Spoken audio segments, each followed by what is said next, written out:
Hi, how are you? Hope you're doing okay. I'm so happy right now that April is over, which means that summer is really here right now. Like, it's really gonna be here in like a few weeks. And I'm so glad about that. And I'm not bitter at all. And I'm not sad. And I'm not getting depressed. And I'm not, fighting demons and unable to sleep because of the heat right now. I'm so happy. April is over and I read a few books. Actually, I don't know how many I've read. I always do this. Why am I shitty? So April for me personally has been less, I'm still super proud of it, and 12 books in a month is still a lot. It's a lot, but it has been lower, like significantly lower than the other months, because every month since the start of 2023 has been all like 20 books, 20, 23, 19. I think I've never even, I haven't read less than 20 books since the start of 2023. So this is the first month that I read less, and it's 12, and I'm so happy about it, and I'm super happy that I get to share them with you, and I can't wait for you to know them. But first of all, how are you? I hope you're doing okay. Yeah, let me know how you're doing, really, and we can just talk about it. We can have a rant in the comments, and you can just talk about it. It's okay. But I do hope you're okay. I do hope you're doing okay. These wrap-up videos, I tend to not really go in detail about the books, but just a basic overview about my opinion, as I tend to make videos about most of the books that I share in a wrap-up. But I started this month with a challenge by reading Building a Life Worth Living by Marsha M. Linehan, and it's a non-fiction book, and it's a book that has been crawling its way into my heart and really found a special place because it's all about borderline personality disorder and the treatment dialectical behavior therapy. And the author is the developer of the treatment. This was a book recommended by Selena Gomez, and I actually read it as a challenge of me reading books recommended by Selena Gomez because I was interested in them, and it turned out really, really good. One of the few non-fiction books that I vehemently recommend. Read it if you're interested in psychology. If you're not, if you want to know more about BPD, being the least talked about mental instability, personality disorder out there, I highly recommend this book. Then, also as part of the challenge, I read The Undocumented Americans by Carla Cornejo. It wasn't my favorite because it was a quirky, not like the other girls, woke, sad bitch type of book, and that's just not my take. And the summary of it, or what it's supposed to be about, is so interesting, and it's a subject that I would love if you have more recommendations that speaks about the undocumented American people. Fiction, non-fiction, it doesn't really matter. I just want to know more, as long as it's realistic to this subject. But this one really didn't do it much for me. Like, it's supposed to be a story about the undocumented people in America, or a story about an undocumented person and their journey.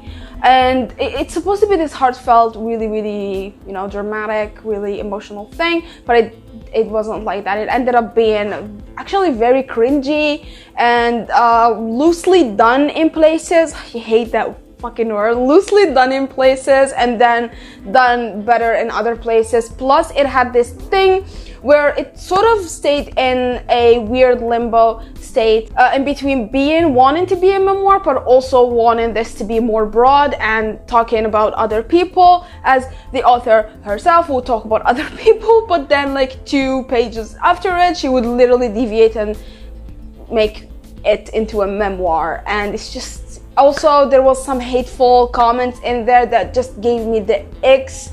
Some things that literally bewildered me, like how could anyone say this and feel that it's an okay thing to say. So it was just a huge disappointment. And the last then the last book that I've read as part of the Selena Gomez challenge was Becoming by Michelle Obama. This is the it book for years. It has been the it book for years, and I finally read it, and I gotta say, I'm indifferent. I was after I finished it, because there were like times where I was like, this is so entertaining, and then a lot of times where I was bored and I just wanted to DNF it, and I just wanted like to put it aside and to just like forget about it. And a lot of times where I was like, this is cute, this is cool, this is interesting, and a huge chunk of it. This is a 700-page book, so it's a lot, it's a huge commitment, and I personally don't think it's worth it unless you really are interested in this and you really want to know about it. It basically just follows the life of Michelle since she was born, her early days in school, her later days in school, her early 20s, her new like job adventures, and her changing careers, and then meeting Barak. And that's the part where it like made me go back into it, because I was getting so bored. And then we met Barak and he called her cute, and I was into it like that. Your girl loves some relationship drama. She loves some cute fucking relationship. When it's Barack Obama, it just made it 10 times better, and I liked that part, but I really don't think it was like that worth it. And then I read the 40 Rules of Love by Elif Shafak. Now this one I just picked up out of curiosity. Like, I went to a bookstore and I was like, I'm going to go because it opened now. It's a recent bookstore. I was walking and I was like,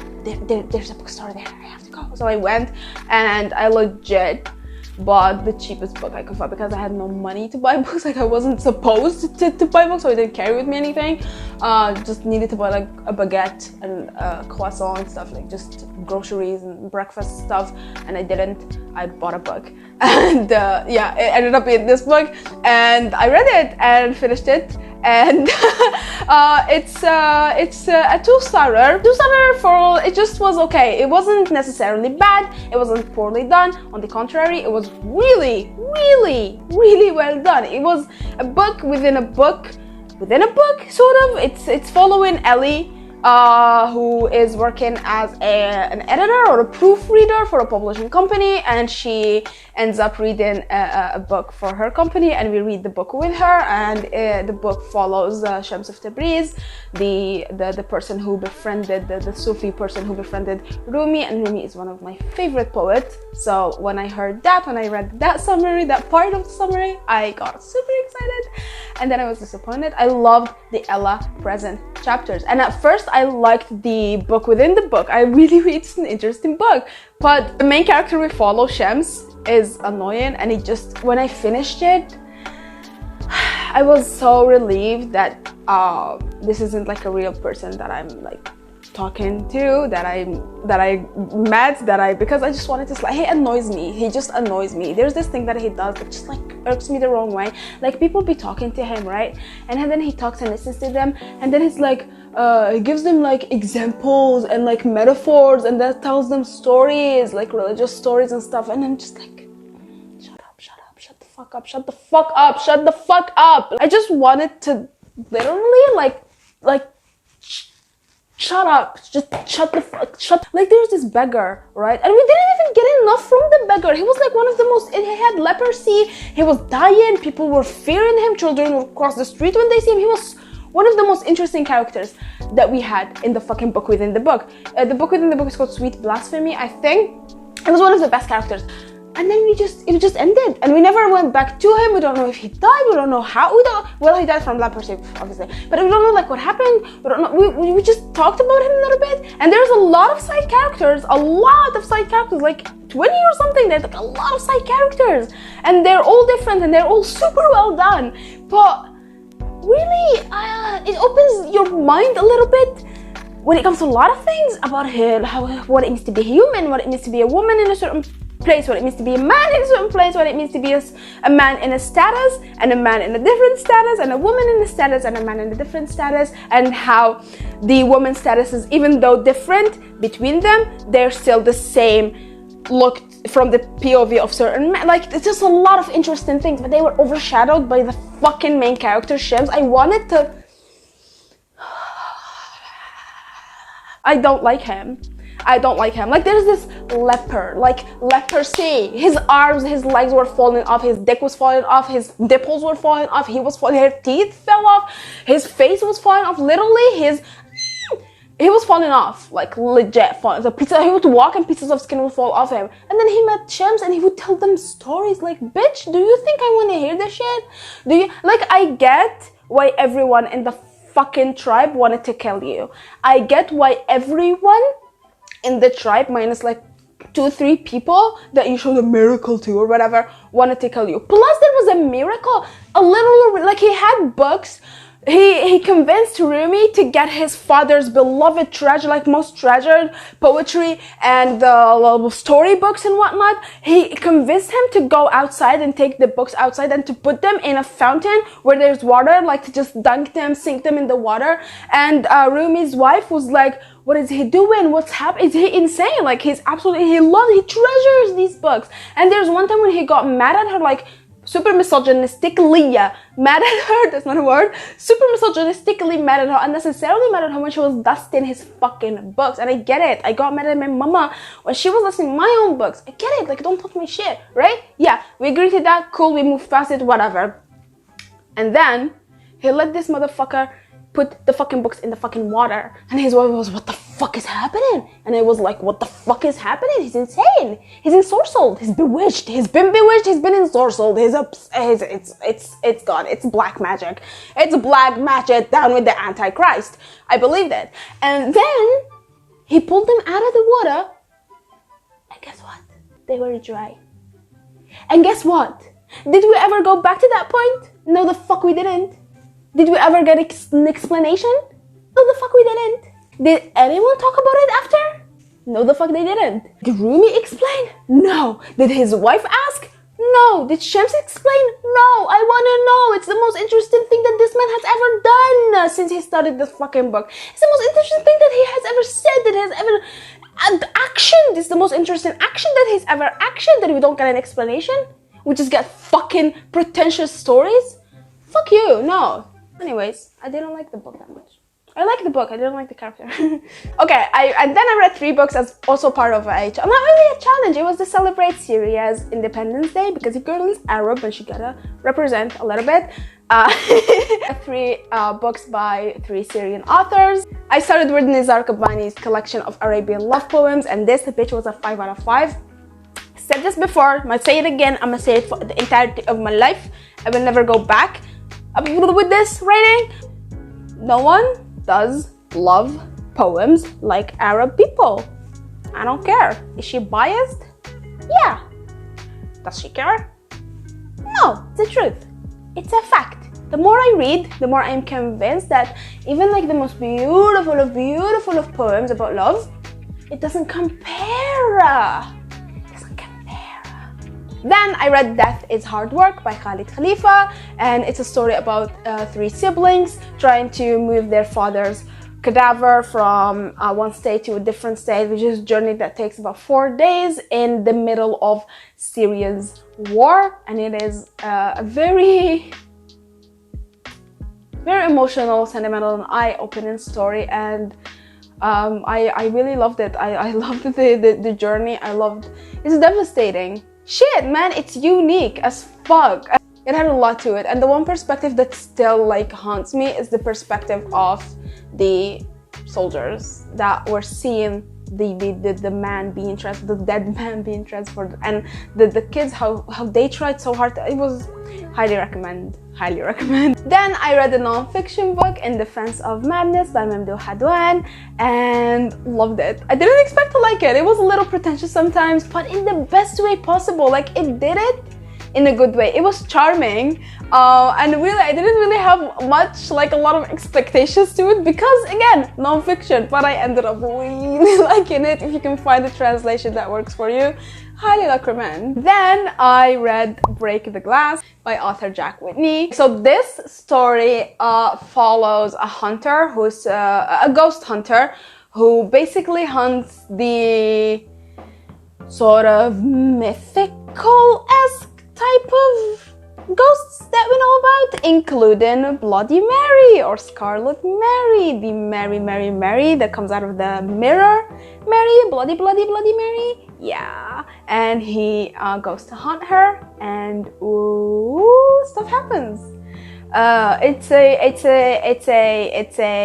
a smutty, it's a smutty dark romance, paranormal smutty dark romance, and I actually really enjoyed it. It was like a 3-star. It's not going further than that for me personally, but it was fun. It was easy to read. It was a fun palette cleanser, I should say, between books. Yeah, and I actually liked it. Then I read the Hopeless duology, starting with Hopeless and ending with Losing Hope.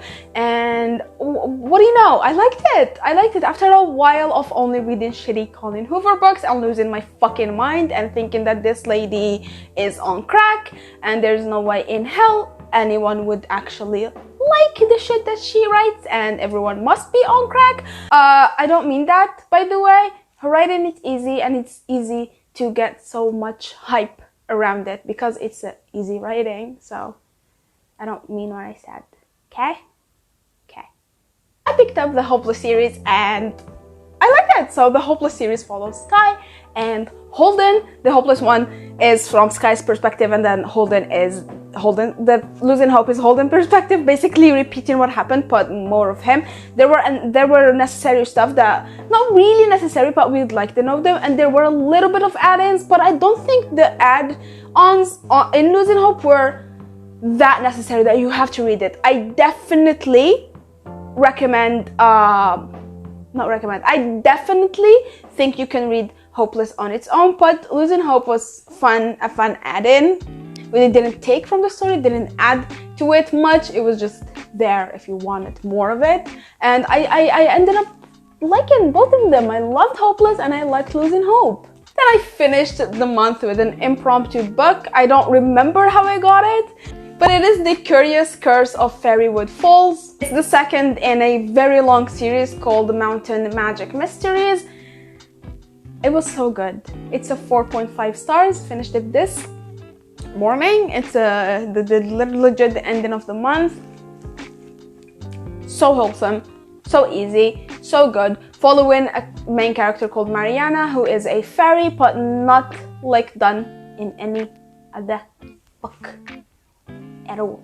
This is the first time I've seen fairies done in this way. No pointy ears, which I want. No wings, which I want. No fangs, which I want. No glitterly stuff and whatever, and like, you know, mystical glitter poop, whatever. No, none of that. She looks normal. The only like distinctive, maybe a normal thing, is that she has really light, kind of borderline bright gray eyes, and she has the ability to steal other people's abilities, and there's a mystery that happens, and the plot really is more of the mystery and not following her like as her personal story to find love or whatever. There's none of that. It's so wholesome and so approachable by everyone, and again, such a good palette cleanser. Like, I didn't know what I was going when I looked at the cover and I was like, where did you come from? And then I checked and I ended up reading half of it in one night. I absolutely loved it. It's so heartwarming and so easy and just so lovely. It was really lovely. Basically, where she lives, there's a murder investigation that happens, and wherever she goes, murder follows, or wherever murder goes, she follows, or something. Like, where she is, she's murder. Where she is, there's murder, and that's all we know. And then we follow her as she tries to uncover what happened, and it actually ends up being super interesting, as there's a lot of supernatural beings and a lot of people living like normal lives with different abilities. And I just, even like the small little knick-knacky characters, the small little background stuff that were happening were so heartwarming and so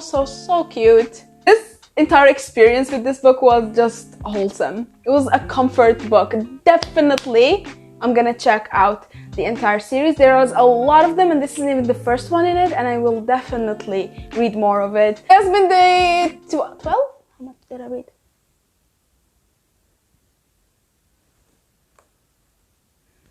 11. Sorry if I said 12 before. I counted a book that I started. I did also a book that, because I'm fast. Anyways, these have been the 11 books I've read. Like always, let me know what you've been reading and if you've read any of these. And if no, I don't know. Don't let me know, I guess. I don't know. Thank you so much for watching, though. I hope this was entertaining for you. I love you. And I'm gonna see you next video.